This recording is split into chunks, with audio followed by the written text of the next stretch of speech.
comme nous vous le disions dans la première émission, c'est un thème vaste et nous ne pourrons pas finir dans le temps réparti. Et nous avons voulu faire ça en 2 échéances. Donc, nous sommes là aujourd'hui pour la seconde partie.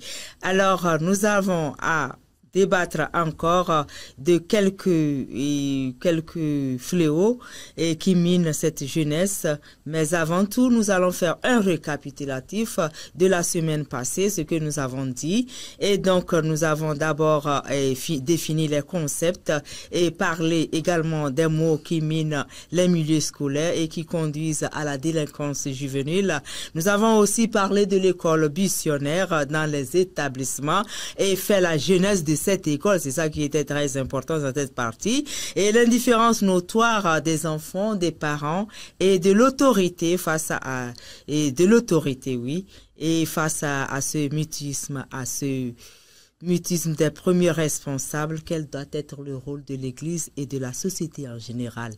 Alors, nous sommes en train de voir quels sont, et d'abord pourquoi les jeunes s'abandonnent et quels sont les palliatifs envisagés. Monsieur l'évangéliste, quels sont donc les palliatifs envisagés pour vraiment amener une tentative de solution à ces fléaux? D'accord, merci bien. Dans la partie précédente, nous avions parlé de l'abandon des études. Oui. Et la suite de la thématique, c'était pour les loteries visant l'immigration clandestine. Donc nous allons commencer par ça. D'accord. Avant de parler des palliatifs. Merci. Donc pourquoi certains jeunes optent-ils pour la loterie visa et l'immigration clandestine? Bon, nous définissons d'abord la loterie comme la loterie visa au Togo ici. J'ai compris cela comme une initiative que les parents prennent en accord avec les jeunes pour les faire partir à l'étranger. Voilà. Alors, la loterie, c'est un jeu de hasard. C'est aléatoire, auquel plusieurs postulent. Et à la fin, il y a des gagnants. C'est aléatoire. Bon, au niveau de l'auto-visa, comme il est dit dans le langage togolais ici, j'ai fait une approche sémantique un peu différente. Alors pour nous, le visa est un document officiel permettant d'entrer dans certains pays, dont tout État établit les règles d'entrée sur son territoire au regard du droit international et des conventions sous-régionales qui l'impliquent. Accorder le visa est une décision de politique administrative. C'est ça. Donc il n'y a pas de caractère aléatoire en tant que tel au niveau du visa. Donc nous comprenons aisément que l'expression loterie visa, c'est un abus de langage. C'est ça. Voilà, les gens le disent, mais sémantiquement, c'est un abus de langage parce que les critères de visa sont objectifs, tandis que ceux de la loterie sont aléatoires. Donc on ne peut pas mettre ces deux concepts ensemble. Alors on dirait plutôt, on pourrait parler de concours visa. Donc ce sont les meilleurs dossiers qui seront retenus. Donc on aimerait que les gens retiennent plutôt l'expression concours visa que loterie visa. Parce que comme un loterie visa, du point de vue sémantique, ça fait un peu oxymore. Parce que la loterie est aléatoire, or le visa, il est objectif. Donc on veut éviter ce oxymore-là. Il faut désormais dire concours visa. Alors, mais pourquoi les jeunes partent-ils à l'immigration de manière clandestine? Cela pose la problématique du but de l'existence. Le but de l'existence. Alors, quel est le but de notre existence pour vouloir se résoudre à la clandestinité? Tout le monde cherche le bonheur. Okay. Mais nous disons que le bonheur, tout comme l'évolution et le progrès, sont des concepts relatifs. Et nous avons été, je peux dire, colonisés par ces concepts, par les Européens, ceux qui nous ont colonisés, de telle sorte que nous avons l'impression que c'est la définition qui donne du bonheur que nous devons accepter. Mais nous étions paisibles chez nous en Afrique, dans nos villages, dans nos champs, on était sous l'arbre. Les soirs, on écoutait les histoires que nos parents nous racontaient autour du feu. Il y avait des danses, on se réjouissait, on célébrait les mariages. La verdure était extraordinaire, l'air était pur. On partait à la pêche, à la chasse, on était heureux. Mais ce sont eux qui nous parlent de développement. ça vous fait sourire. Alors, donc, vous voyez par exemple, l'on conçoit le développement et le progrès à partir des dits du regard d'autrui. Et via les médias, il y a beaucoup de publicité au niveau des notions que l'Occident nous impose. Donc nous subissons les modèles européens en matière d'éducation et dans tous les domaines. Donc la réalité est qu'ils ont toujours une longueur d'avance sur nous. Ce sont eux qui publient que le peuple le plus heureux de la planète se trouve en Europe du Nord. Alors quand la jeunesse entend ça, elle est désespérée. Même si elle a l'opportunité de s'épanouir, le tapage médiatique fait que le jeune est presque convaincu que le bonheur se trouve de l'autre côté. Vous voyez comment les gens ont étudié la psychologie africaine. Donc, à partir de ce moment, tous les moyens sont bons pour les jeunes pour aller vivre le bonheur chez eux, même si on sait, au bout du compte, ils se résolvent à une illusion. Maintenant, sur le plan infrastructurel, au-delà du pittoresque des cartes postales, nous risquons de convenir avec l'éminent anthropologue français, François Laplantine, qui dit, et je cite, « L'idéologie du progrès est une imposture. » Fin de citation.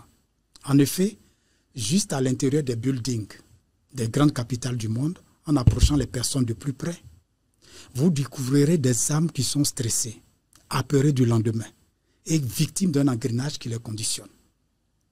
Quand vous allez en Europe, les gens ont du mal à se saluer comme nous on se salue. Je suis allé en mission, 2 voisins se faisaient face. L'un n'avait jamais tapé la porte de l'autre pour le saluer. C'est quand nous sommes arrivés pour l'évangélisation.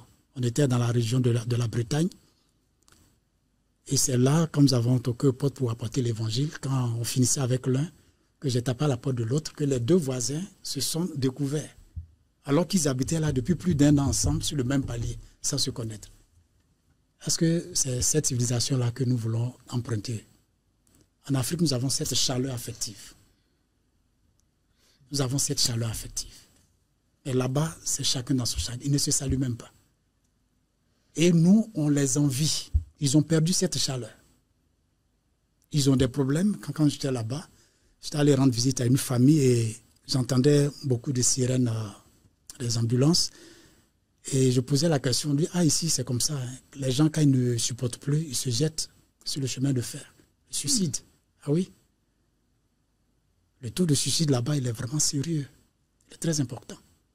En Afrique, c'est vrai, nous nous plaignons de nos conditions, mais il faut savoir que l'Africain a une mentalité forte. La plupart, c'est les Noirs ici. Bon, non, certains autochtones. Non, oui, pas forcément les Noirs, puisque les gens sont... Même, il y a des autorités françaises qui se sont suicidées. Hein. C'est paru dans les médias. Parce que la pression est telle que c'est vraiment difficile. Donc, ce n'est pas le même niveau ici en Afrique. Bon, mais le clou, c'est quoi? Le clou s'enfonce avec le puissant mystère de l'argent qui se fait toujours désirer sans jamais combler durablement le vide du cœur. On se dit qu'on travaille pour de l'argent. Mais les gens meurent et l'argent reste. Les gens meurent et l'argent reste. Et j'ai vu des personnes nanties mais qui n'avaient pas la paix du cœur. Et en tant qu'étudiant, dans ma résidence universitaire, nous étions au bord de l'océan. C'est là-bas que se trouvait la résidence universitaire. Comme les étudiants aiment étudier la nuit. Donc nous voyons des véhicules de luxe venus garer au bord des plages. Et des gens sortis de ces véhicules que nous envions dans la journée aller faire des rituels au bord de l'eau. Dans la journée, c'est des personnes que tout le monde envie. J'aimerais être comme telle personne. Mais vous ne savez pas ce qui se passe la nuit. Les gens ne dorment pas. Donc c'est une illusion. C'est une illusion. Donc nous leur donnons la conclusion philosophique du roi Salomon, l'Ecclésiaste. Je pense que c'est important que nous puissions en parler.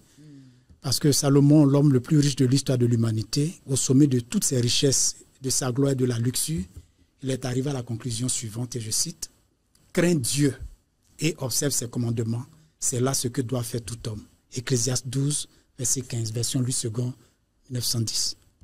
Alors, ce que nous devons comprendre est que le bonheur est holistique et non l'illusion évanescente des idées importées.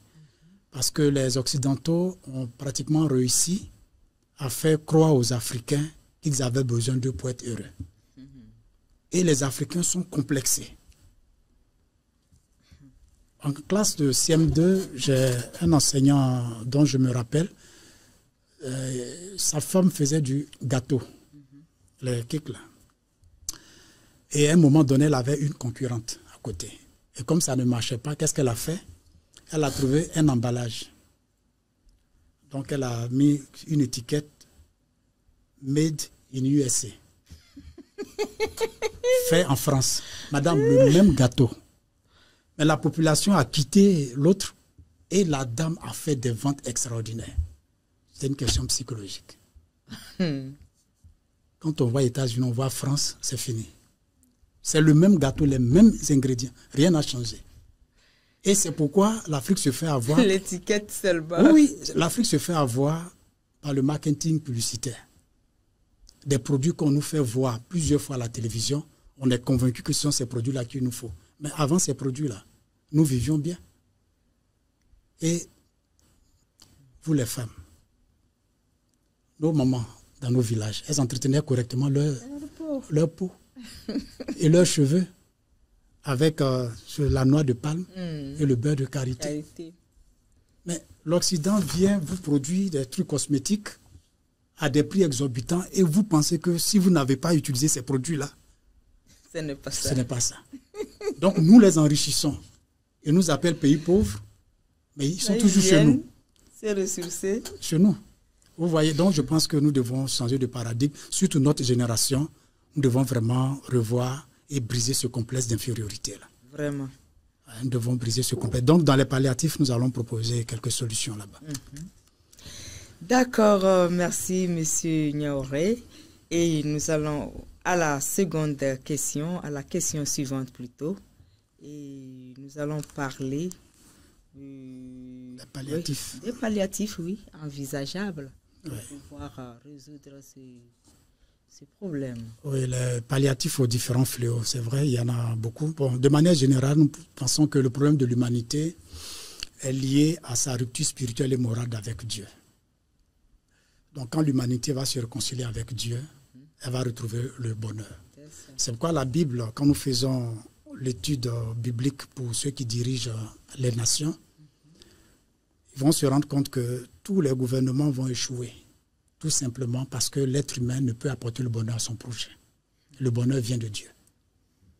Et c'est pourquoi, quand tous les royaumes se sont succédés, que tous les gouvernements qui se succèdent, il y a des imperfections à tout bout du champ, le temps viendra où Jésus-Christ reviendra prendre le contrôle du monde. Il va établir son règne et il va établir une politique pour le bonheur de ceux qui seront avec lui dans ce royaume. Pour dire que l'homme va toujours échouer, mais Dieu n'échoue jamais. Donc il faudrait que nous revenions au Seigneur. Et nous voulons aussi préciser que chaque être humain est un projet de Dieu. Donc, sociologiquement, l'Occident nous a classifiés. Il y a les pays développés, les pays en voie de développement, les pays sous-développés. On est sous-développés par rapport à quoi? Donc, ils ont presque réussi à nous convaincre que nous sommes pauvres. Mais Dieu est sage. Dieu est juste. Il n'y a aucun pays pauvre dans le monde. Il n'y a aucun pays pauvre. Donc, s'ils sont convaincus que nous sommes pauvres, qu'est-ce qu'ils viennent chercher chez nous?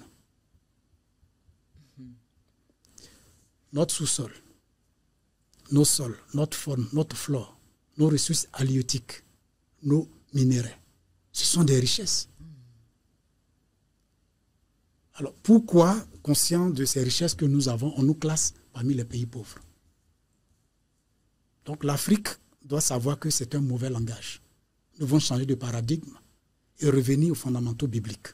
Pour Dieu, nous sommes tous égaux. Si nous partons de ce principe-là, nous allons parler avec les Occidentaux d'égal à égal. Parce que nous aussi, nous avons la connaissance en Afrique. J'animais une conférence avec des cadres et je parlais de comment est-ce que les gens étaient accros au téléphone portable avec, à l'époque, quand ça venait de sortir, les appels vidéo. Et les gens disaient, vraiment, c'est extraordinaire. Je suis ici, je parle à mon frère qui est au Brésil, je le vois sur l'écran. Et je disais à ces personnes, vous savez, ils ont bien fait de dire nouvelle technologie de l'information et de la communication. Ils ont bien de nouvelles technologies. Or, quand on dit nouveau, ça veut dire que la chose a existé. Donc, si on dit nouvelle technologie, ça veut dire la technologie, il y avait une ancienne technologie. Et que la nouvelle est apparue. Quand vous allez, par exemple, dans nos villages, nos grands-parents, quand il veut voir son fils qui est en Europe, il prend son canari, il met de l'eau. Il fait que quelques incantations, et bon, il voit son fils. Appel vidéo en direct, sans mégas, sans électricité. Voilà. Et ça, c'est bio. Donc, en fait, c'est quoi? Ce qu'on appelle nouvelle technologie, c'est la matérialité du monde spirituel. C'est la matérialité du monde spirituel. Or, l'Afrique est spirituellement riche. Mais à cause de la méchanceté de notre cœur, nous avons utilisé cette richesse-là pour nous détruire. Mais si l'évangile nous a franchis, nous allons utiliser toutes ces connaissances-là pour notre épanouissement. C'est pourquoi l'évangile est vraiment important. Alors, le loto-visa et l'immigration clandestine, nous savons que, comme palliatif, il y a des attributions de bourse que les pays africains reçoivent d'autres pays. Donc, les jeunes qui savent qu'ils répondent aux critères, ils postulent. Et comme il y a un nombre limité, s'ils font partie des meilleurs, ils partent faire les études. Bon, maintenant, ceux qui n'auront pas été retenus, ce n'est pas la fin du monde, puisqu'on n'était même pas conscient que les bourses existaient. Donc, ils peuvent s'orienter dans d'autres domaines, chercher d'autres débouchés et faire valoir leurs compétences. Parce qu'on est forcément bon et moralement utile quelque part. Donc, il faut qu'on brise ce complexe d'infériorité pour croire que c'est ceux qui vont de l'autre côté qui sont supérieurs à nous. Non, non, non. Il faut qu'on brise cela. Alors, il y a aussi les États africains qui ont encouragé l'école de la seconde chance. Ils ont aussi ils ont programmé les préfinancements de projets porteurs et des formations d'auto-emploi. Donc, les jeunes peuvent vraiment profiter de tous ces programmes-là pour résoudre le problème de l'immigration clandestine. Mais il se trouve curieusement que la plupart des candidats à l'immigration clandestine déboursent beaucoup d'argent, ce qui aurait pu servir à financer des activités locales génératrices de revenus. Quand on apprend que quelqu'un a donné 5 millions, 9 millions à des passeurs pour pouvoir aller de l'autre côté. Mais 9 millions, ça peut faire beaucoup de choses. 500 000, arriver même sur le terrain, il faut beaucoup travailler pour avoir les 9 millions aussi. Bon. Des années. C'est-à-dire qu'ils s'arrangent à trouver un réseau. Ils se disent que quand la personne va aller, quand elle sera là-bas, elle va nous rembourser. Mais s'il y a des prêts qui permettent de développer des AG, il faut le faire. Il faut le faire. Donc, on dit que nous sommes fortement influencés par la civilisation occidentale. Mais nous devons changer nos paradigmes pour que nous puissions nous engager de manière culturelle dans un développement africain qui valorise nos ressources. On n'a rien à envier aux Occidentaux. Nous avons tout. Nous avons tout. L'Afrique a tout. Et c'est pourquoi les gens envient le continent africain. Ils sont même prêts à nous laisser leur continent et à venir vivre chez nous. Venir chez nous. Oui, parce qu'on Au a moment tout. où nous sommes en train de vouloir aller vers eux, ils préfèrent venir vers nous. Ouais, nous croyons que c'est un complexe qu'il faut briser. Alors, on ne doit plus chercher à aller chez les Blancs. Non, non, non. Non, non, ça dit qu'il faut regarder ce que nous avons. Et qu'est-ce que nous pouvons faire? Si nous réfléchissons de cette façon, on aura beaucoup plus à apporter. Vous voyez. Regardez, en Afrique, on consomme beaucoup plus bio. Bon, c'est vrai qu'ils sont en train de modifier un peu notre alimentation, mais nous devons lutter pour garder nos valeurs traditionnelles. Maintenant, sur le plan éducation familiale, il dit que les bonnes mœurs ont disparu. Donc, quel palliatif nous pouvons avoir? J'aimerais à ce sujet que nous lisions rapidement Deutéronome chapitre 6, versets 4 à 9. Parce que nous avons beaucoup parlé, mais nous devons aussi permettre à nos téléspectateurs d'être connectés à la parole de Dieu. Donc, sur le plan d'éducation familiale, les bonnes mœurs, voilà. Deutéronome 6, versets 4 à 9. Je lis dans la version Louis II, 1910. Voici les orientations que Dieu a données à son peuple. Écoute, Israël, l'Éternel, notre Dieu, est le seul éternel. Tu aimeras l'Éternel, ton Dieu, de tout ton cœur, de toute ton âme et de toute ta force.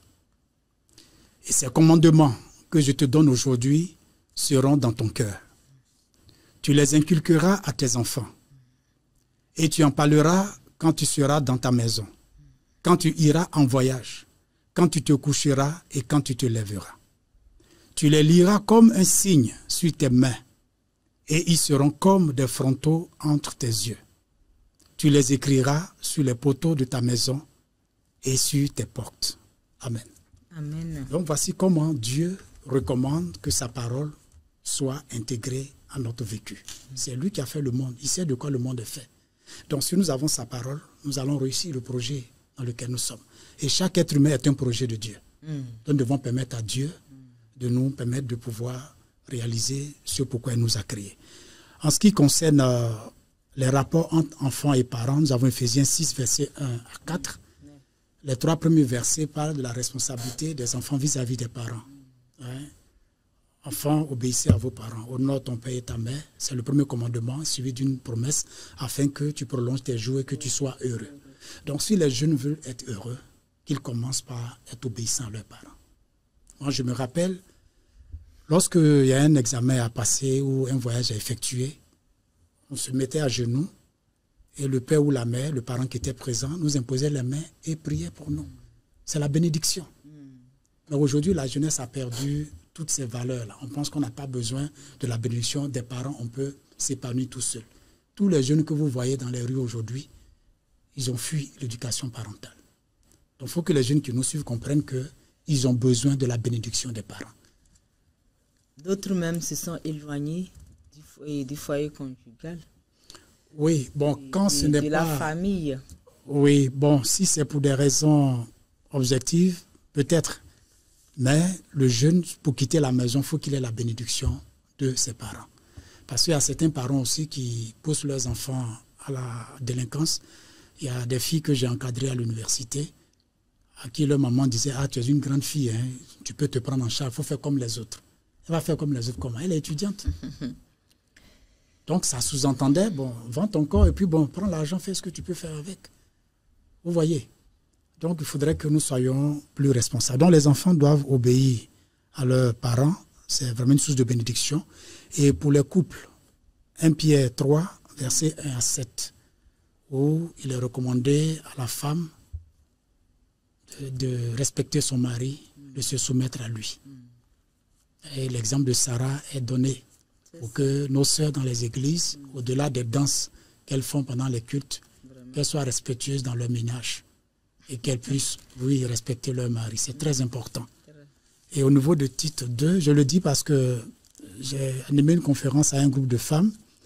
Il y a une dame qui s'est levée qui m'a dit « Mais moi, il faut que mon mari m'aime d'abord pour que je puisse le respecter. » Donc l'homme doit d'abord aimer. Parce que dans Ephésiens 5, c'est le passage qu'on prend, hein, versets 22 à 25, elle dit « Bon, Marie, aimez vos femmes. » Je dis, c'est tout. Femmes, soyez soumises. Non. La dame s'est arrêtée là-bas. Elle dit, Marie, aimez vos femmes, comme Christ a aimé l'Église. J'ai dit, madame, vous avez lu toute la Bible, mais c'est ce que la Bible dit. J'ai dit, ok, prenez votre Bible. Prenez votre Bible, on va lire Tite chapitre 2, versets 4 et 5.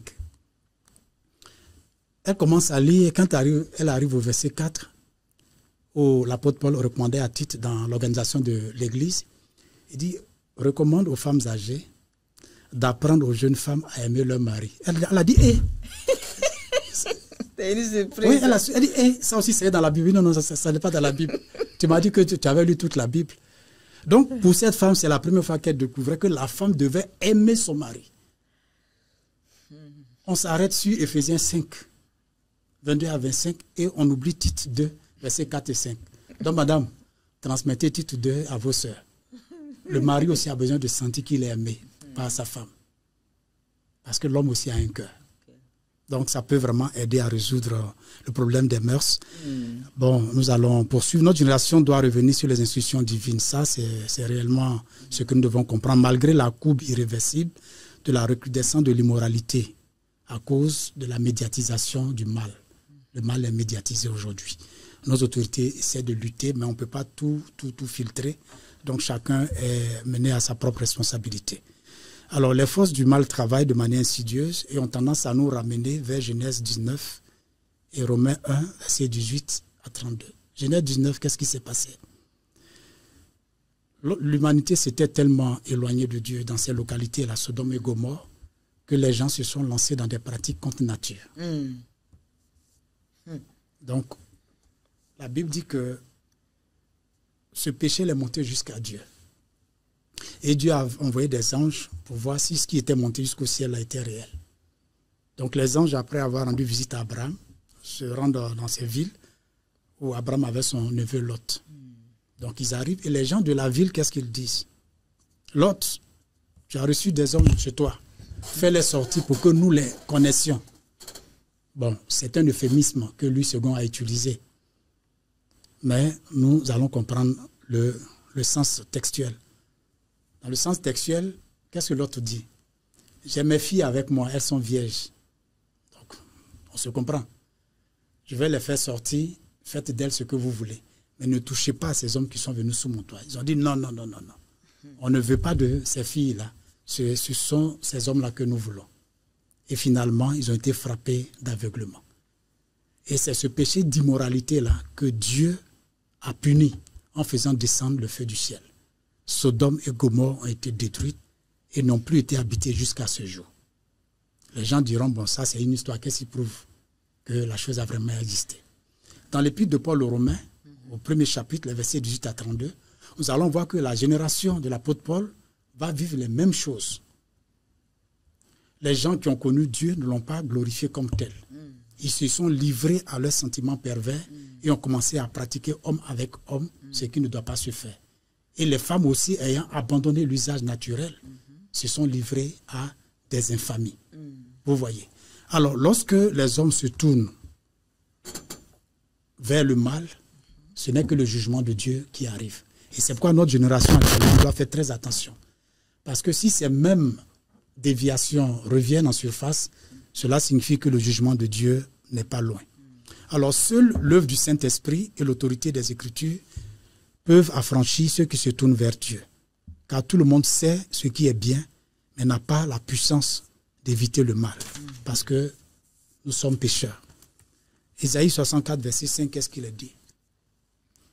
Toute la justice de l'homme et sa sainteté sont comme un vêtement souillé aux yeux de l'Éternel.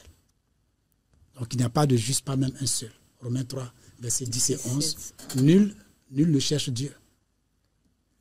Nul ne cherche Dieu. Donc sur le plan familial, voici ce que nous pouvons dire pour restaurer l'autorité de Dieu dans nos cœurs et dans nos familles. Alors, donc ce qui nous reste, c'est que fait chacun à son niveau pour corriger ces fléaux. Oui, ce sont des fléaux. Alors qu'est-ce que chacun est appelé à faire? L'humanité s'est embourbée dans un processus d'autodestruction irréversible avec la pollution des eaux et de l'environnement qui suscite aussi le réchauffement climatique et la fonte des glaciers polaires. Vous voyez, si les inventeurs, les sages de l'époque avaient demandé conseil à l'Éternel, nous aurons utilisé les ressources du sous-sol de manière plus écologique. Mais même ce qu'on propose comme solution aujourd'hui, dans 10 ans, 20 ans, on se rendra compte que ça pose du problème. Donc ça veut dire quoi? Les hommes n'ont pas la solution. Donc aujourd'hui, si la NASA fait des études dans l'espace pour voir l'habitabilité de la planète Mars, ça veut dire que les scientifiques ont compris que la Terre a amorcé son processus d'autodestruction. La recrudescence des incendies, des tsunamis, des glissements de terrain, des tempêtes, des tornades montrent que le monde est en train d'aller à son autodestruction. Donc ils le savent. Ils le savent. Alors ce que nous pouvons dire, la fonte des glaciers polaires, Job en avait parlé, puisque le livre de Job, je dis que c'est l'un des livres les plus excellents que j'ai eu à lire. C'est un livre à la fois philosophique et théologique, le livre de Job. Quand nous lisons ce livre, j'en parle dans le second livre, l'Église enlevée, les croyants s'interrogent. Alors comment Dieu nous décrit sa philosophie de l'existence sur la terre. En Genèse, il est parlé de la création des animaux. Mais c'est dans le livre de Job qui sera dit le nom du premier animal que Dieu a créé. Vous voyez, donc la Bible, c'est un tout. Si nous la lisons de manière concentrée, de manière harmonieuse, nous allons comprendre la pensée de Dieu. Alors, les prophéties bibliques ont parlé de la fonte des glaciers, puisque les glaces ont été réservées pour le jugement des nations. Job, chapitre 38, versets 22 et 23. Dieu a conservé les glaciers polaires pour juger les nations, parce que Dieu savait que l'endurcissement du cœur des hommes allait les amener à pervertir les voies et à agresser la nature. Donc, quand les glaciers polaires vont fondre, le niveau des mers va monter, ça va entraîner des tsunamis et c'est l'humanité qui va en pâtir. Mais tout cela doit interpeller l'humanité à se tourner vers Dieu parce que la nature nous parle. Quel message nous voulons encore entendre avant de prendre conscience? La nature nous parle. Regardez ces grands incendies à Los Angeles, ces inondations. Les services de météorologie même sont pris de court. Les satellites n'arrivent pas à dire exactement ce qui va arriver. Ils sont surpris. Il faut revenir au Créateur pour dire, nous sommes éloignés de toi, Seigneur, sauve notre planète. Sinon, les solutions humaines sont juste évanescentes. Il faut revenir simplement à l'Éternel. Merci beaucoup, Monsieur l'évangéliste Niaouré, Yves. Je souligne aussi, il a dit déjà au début de cette émission qu'il a des ouvrages. Nous avons ici à apporter 2 ouvrages. Et le premier, c'est que ton témoignage sauve une vie. Que ton témoignage sauve une vie. Ce livre a fait beaucoup de convertis. Alors, tu peux l'offrir à quelqu'un pour lui sauver aussi la vie. Il va découvrir des merveilles de Dieu dans ce livre. Oui. Ton mutisme est responsable. Tu es responsable. Tu es complice. Témoigne autour de toi les bienfaits de Jésus dans ta vie. Tu vas découvrir beaucoup de choses dans ce livre. Et ça serait un ouvrage de travail pour toi. Que le Seigneur te bénisse. Le second ouvrage, il a bien si dit, c'est un ouvrage qu'il a écrit au moment du Covid-19, du confinement. Et c'est un éclairage du Seigneur, une illumination à l'Église de Dieu qui n'est pas encore enlevée. Il restait beaucoup qui n'étaient pas enlevés. Peu pouvaient partir en ce moment. Découvre ce livre. Jauge-toi. Si tu es parmi ceux-là qui partiront ou pas, tu le sauras. L'évangéliste, c'est à combien? Il est à 5000 francs. Ce second ouvrage est à 5000 et le premier à 3500. Que le Seigneur nous bénisse. Amen. Ne laissons pas les gens ou d'autres races avoir raison sur nous en nous disant, les Africains, si tu veux leur cacher quelque chose, mets-le sous écrit. Non, nous lisons, n'est-ce pas? D'accord, prouve-moi que tu lis. Et viens t'accaparer de ce livre. Il est là aussi dans cette télévision, le vent, à la radio de l'Évangile, à Gbalepedo, partout, à l'Église Assemblée de Dieu, au niveau de l'hôpital, SMS, juste à côté. Donc partout, ce ouvrage est là. Même au-delà de nos frontières, il est là. Demande seulement l'ouvrage d'évangéliste, ou les ouvrages d'évangéliste Yves Niaouré, et tu les auras à bon prix. Merci. Merci bien. Vous avez dit quelque chose qui m'a fait sourire tout à l'heure. Quand on veut cacher quelque chose en Afrique, il faut le mettre dans le livre. Ben, je dis, bon, nous avons un double avantage en tant qu'Africains. Parce que nous avons une culture de principe oral. Oral. Voilà. Donc, c'est une grande richesse. Maintenant, si en plus de cela, ceux qui sont venus nous coloniser nous ont donné la culture écrite, c'est une richesse pour nous. Puisque notre oralité ne doit pas disparaître parce que c'est ce que nous avons de plus précieux. Merci. Quand nous voyons les griots, les aides qui transmettent le savoir, l'histoire des généalogies aux nouvelles générations et de manière accordée, ce sont des bibliothèques vivantes. Oui. Ils sont formés pour ça et l'Afrique est vraiment un continent très riche. Donc l'avènement de l'écriture, je crois que c'est un plus pour le continent africain. Merci beaucoup, monsieur l'évangéliste. Plutôt, l'évangéliste a vu le côté positif. Merci. Ça est béni. Merci. Alors, nous sommes au terme de cette deuxième partie de notre débat. Nous l'avons débattu la semaine passée. Nous sommes encore là. Aujourd'hui encore pour continuer et nous l'avons terminé. Soyez bénis.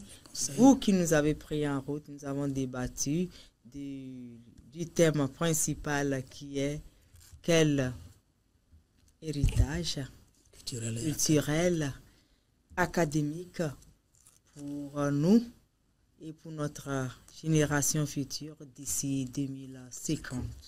Il y a les conseils qui avaient été évoqués brièvement.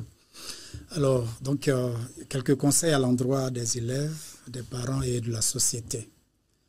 Il faut dire que nous sommes dans une société matérialiste qui a pratiquement phagocyté ou est en train de phagocyter la foi en Dieu. Donc, il faudrait que nous soyons conscients de cela pour vraiment mener le combat de la foi. Parce que la société dans laquelle nous vivons, elle est purement matérialiste. Alors, comme conseil, ce que nous pouvons dire, c'est que notre génération est prise de vitesse par le système mondial. Donc, il y a une nouvelle civilisation qui a brisé tous les carcans des anciennes civilisations. Donc, tout le monde est vraiment pris au piège de la nouvelle civilisation. Et nous devons en être conscients pour savoir comment mener le combat. Les défis sont multiples à tous les niveaux. Alors, notre part sera certainement celle qui verra l'enlèvement de l'Église et qui ouvrira la voie au règne total de l'Antéchrist. Il faudrait que nos téléspectateurs puissent le savoir. L'intelligence artificielle lui facilitera le contrôle absolu de l'humanité.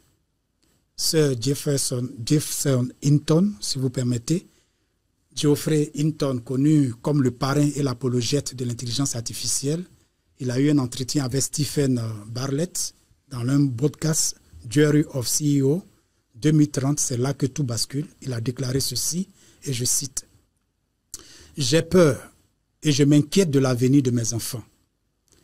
Et il est peut-être trop tard pour empêcher la perte d'importants emplois, la désinformation et le risque d'extinction. Car l'intelligence artificielle échappe de plus en plus au contrôle de ses concepteurs et des utilisateurs. » Fin de citation. Donc celui-même qui est le parrain de l'intelligence artificielle, il est inquiet. Qu'en est-il de nous? De son côté, John Lennox, il affirme ceci, et je cite, « Nous sommes confrontés à une réalité effrayante qui ne réside pas simplement dans la sophistication de la technologie de surveillance, mais aussi dans la capacité de l'intelligence artificielle appelée deepfakes, qui, d'un coup extrait vidéo d'un tiers, peut lui faire dire et faire ce qu'il veut. » Fin de citation. Donc, il y a un danger. Nous sommes très friands de ce que la technologie nous offre. Mais nous devons savoir que cette technologie-là est en train d'échapper à ses concepteurs. Donc, elle va vous amener, avec juste un extrait d'une vidéo que vous avez faite, à vous faire dire ce que vous n'avez pas dit. Donc, il y a une dangerosité qui plane à l'horizon. Ce sont eux-mêmes qui le disent. Et tout cela, pour nous, c'est la confirmation des prophéties bibliques. Parce que la Bible parle d'une séduction massive. 2 Thessaloniciens 2, Apocalypse 13. Vous lirez ces deux chapitres. Il y aura une séduction massive. Les hommes vont accueillir la marque de la bête avec joie. Pour eux, ça sera une révolution extraordinaire. Puisque c'est cette marque-là qui donnera accès aux grandes surfaces, qui donnera accès à l'éducation, qui donnera accès à toute forme de voyage. Donc les gens verront ça comme quelque chose d'extraordinaire. Donc j'aimerais que nous puissions vraiment réfléchir là-dessus. Le génie génétique prône la déité de l'homme. Il n'y a rien de nouveau. Ce qui a été dit en Genèse 3, versets 4 et 5, et en Genèse 11, est en train d'arriver à notre génération. Nous devons relire la Bible pour comprendre les dangers qui guettent notre humanité actuelle. Nous partons vers la déité de la matière, Exode 32. Aujourd'hui, tout le monde jure par la nouvelle technologie. Nous voyons l'épisode du veau d'or en Exode 32, où Dieu, qui a fait une grande délivrance du peuple hébreu, lorsqu'il a appelé Moïse pour lui donner les tables de la loi, le peuple s'est corrompu. Mais comme le peuple avait été influencé par l'idolâtrie égyptienne, ce peuple-là a fait pression sur Aaron, les femmes ont enlevé leurs ornements, ils ont fondu tout cela et ils en ont fait un veau d'or. Et nous vous rappelons qu'en septembre 2022, pendant les Jeux du Commonwealth en Angleterre, à Birmingham, il y a eu un culte dédié au veau d'or. Vous pouvez aller sur YouTube, vous tapez Jeux de la francophonie septembre 2022, vous allez voir tout ce qui a été fait autour d'un veau d'or qui a été construit par de grands technologues. Ça veut dire quoi? Nous sommes en plein dans la réalisation de la prophétie. Et il y a les Jeux olympiques de 2024 en France, où l'Église catholique et d'autres confessions se sont levées pour demander aux organisateurs de demander pardon à l'Église. Parce que c'était juste une aberration. Ils se sont dressés contre l'autorité de Dieu. Et à la clôture, ils ont fait descendre un homme brillant, ce qui correspond à Ézéchiel 28, l'as brillant qui a été précipité. Donc tous ces événements-là nous montrent que le monde court à sa fin. Notre Seigneur Jésus-Christ est à la porte. Merci beaucoup. Alors, madame, donc pour terminer, il y a le métaverse dont nous avions parlé. Nous devons faire beaucoup attention parce qu'aujourd'hui, les grands ingénieurs en robotique ont la possibilité de se transposer en 3D et en 2D. C'est-à-dire que quelqu'un peut être ici et puis apparaître dans une autre salle. Donc, ça atteint une autre dimension. Je pense que les chrétiens qui exercent dans ce domaine doivent venir sur vos antennes et nous éclairer là-dessus. Parce que ce sont des choses assez inquiétantes.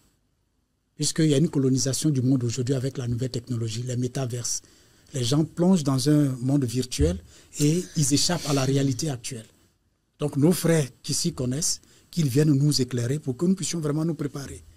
Parce que le monde court à sa pète. Alors en conclusion. Et on peut les trouver où? Ces frères, ils sont là dans les universités, ils sont dans les grandes écoles de technologie, ils sont là, il faut leur faire appel. Nous avons besoin d'eux parce qu'ils ont la connaissance du monde actuel et ils ont eu également une bonne éducation biblique. Donc je pense qu'ils sont bien indiqués. Peut-être vous pouvez ouvrir un débat avec les hommes de culture en informatique et les théologiens et aussi les hommes de la société civile, les grands sociologues. Et ça sera vraiment une table ronde très intéressante pour le corps de Christ. Merci, nous avons pris bonne note. Merci bien, madame. Alors, en conclusion, ce que nous pouvons dire, l'intelligence artificielle a, de manière subtile, comme il est dit, artificielle, essayé de voler à l'humanité ce qui lui est propre, l'intelligence de l'homme. Alors, c'est un instrument de gouvernance mondiale qui est impliqué dans la réalisation des prophéties bibliques. Apocalypse 11, Apocalypse 13. Il faut relire ces passages de la Bible. Dieu avait déjà vu cela d'avance. Donc en relisant les textes bibliques, nous allons comprendre le monde dans lequel nous vivons. Veillons à ne pas perdre notre humanité. Les héritages culturels académiques que nous communiquons à nos enfants constituent la matière de leur existence, à laquelle ils devront ajouter leurs propres acquis, en synergie avec les enjeux de la mondialisation dans l'accomplissement des prophéties bibliques. Donc la mondialisation, c'est un enjeu majeur. Donc nos enfants doivent comprendre qu'ils doivent bien cerner le monde dans lequel ils sont, mais aussi s'appuyer sur ce que nous leur laissons comme héritage des connaissances bibliques et de nos expériences avec le Seigneur. Car toute l'histoire de l'humanité est révélée dans la Bible. C'est le livre de l'existence. Que nos téléspectateurs s'en imprègnent et que cela puisse nous sauver. Que Dieu nous bénisse. C'est le meilleur livre, oui. La Bible. Le livre le mieux indiqué. Alors, allez vous approprier de ce livre. Je sais que vous en avez plusieurs versions même. Mais une manière aussi d'évangéliser, c'est d'offrir une Bible à quelqu'un pour qu'il découvre la lumière de Dieu. Amen. Pour hériter le royaume. Alors, soyez bénis, monsieur l'évangéliste. Merci bien, madame. Merci de nous avoir invités. Nous étions très, très bénis en votre compagnie. Je pense que ça ne serait pas aussi la dernière et la première, non?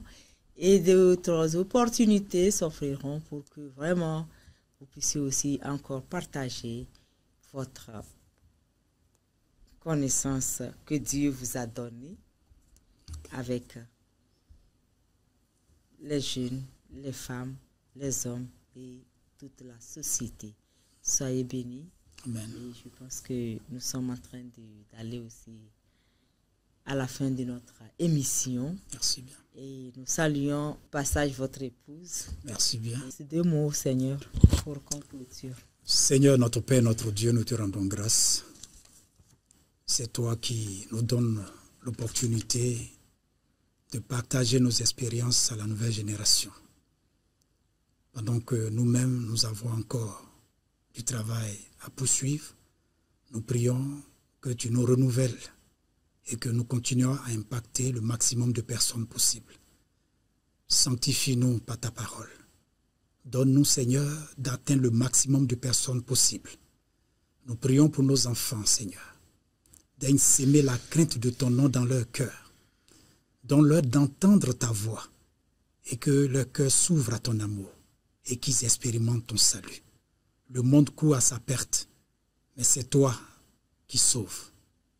Souviens-toi, Seigneur notre Dieu, de notre société qui est désemparée parce qu'elle s'est éloignée de ta parole. Je prie que le Saint-Esprit suscite une prise de conscience à l'échelle mondiale avec les fléaux, les catastrophes naturelles qui sévissent de plus en plus. que chacun se tourne vers Dieu. Parce que c'est ce qui a été prophétisé qui se réalise aujourd'hui. Et nous croyons que Seigneur, tu manifesteras ta grâce. Merci pour ces millions de personnes qui vont répondre à l'appel de l'évangile. Merci pour ces millions de personnes qui vont continuer à partager la bonne nouvelle. Merci de ce que tu vas ouvrir les portes de l'évangile dans les pays où les gens ne comprenaient pas que la parole de Dieu était salutaire. Tu ouvres ces portes-là pour que l'évangile apporte la lumière et que les peuples soient libérés de l'emprise des forces du mal. Béni sois-tu, Seigneur notre Dieu. Merci parce que nous croyons qu'avec toi, nous ferons des exploits. Tu es notre victoire. Que toute la gloire te revienne, Seigneur notre Dieu, par le Saint-Esprit, au nom de Jésus-Christ de Nazareth. Amen. Amen. Merci et à bientôt. Soyez bénis.